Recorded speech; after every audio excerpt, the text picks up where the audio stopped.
त्यांच्या मनामध्ये आहे। सरकारला काही म्हणू देत, मी जनतेच्या वतीने बोलतोय आणि जनतेला सुद्धा आपलं मत मांडण्याचा अधिकार आहे। केवळ जनतेचं मत हे लोकसभेमध्ये किंवा निवडणुकीमध्ये विधानसभेच्या पालिकेच्या वेळेलाच व्यक्त करता येतं असं नाही, तर मधल्या काळामध्ये सुद्धा जनतेने मत व्यक्त करायला पाहिजे। आणि परत एकदा सांगतो की जर काही यंत्रणा वेळेमध्ये हल्ली असती तर हा उद्रेक झाला नसता।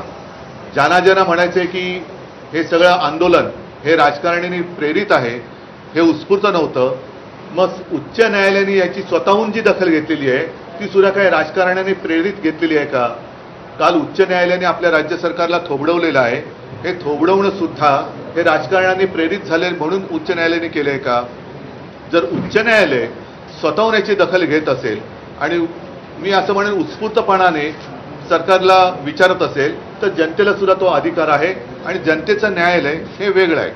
ज्या वेळेला सगळे रस्ते बंद होतात तेव्हा जनतेच्या न्यायालयाचा दरवाजा उघडतो आणि तो तसा आता दरवाजा थोडा हलायला लागलेला आहे, तो उघडून नये म्हणून या यंत्रणांनी आपापली जबाबदारी व्यवस्थितपणाने पार पाडली पाहिजे आणि ती पाडली जात नाही याची जाणीव करून देण्यासाठी उद्याचा हा बंद आहे।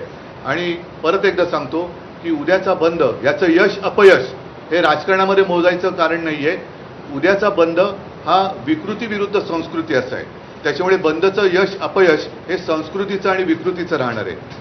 जे आपल्या राज्यातले सगळे सुजाण आणि सुसंस्कृत नागरिक आहेत त्या सगळ्यांना मी सांगतोय की उद्या दुपारी 2 वाजेपर्यंत सगळ्यांनी हा बंद कडकडीत पाडून आम्ही तुमच्या कारभारावरती आणि आमच्या एकूणच माता भगिनींच्या भवितव्याबद्दल चिंता व्यक्त करत आहोत हे सरकारला दाखवलं पाहिजे।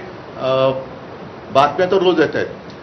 काल आपल्याला आपण भेटून गेल्यानंतर मला बदलापूरची लोक येऊन भेटून गेली आणि तिथली परिस्थिती आज देखील भयानक आहे। आज सुद्धा वृत्तपत्रात बातमी आली की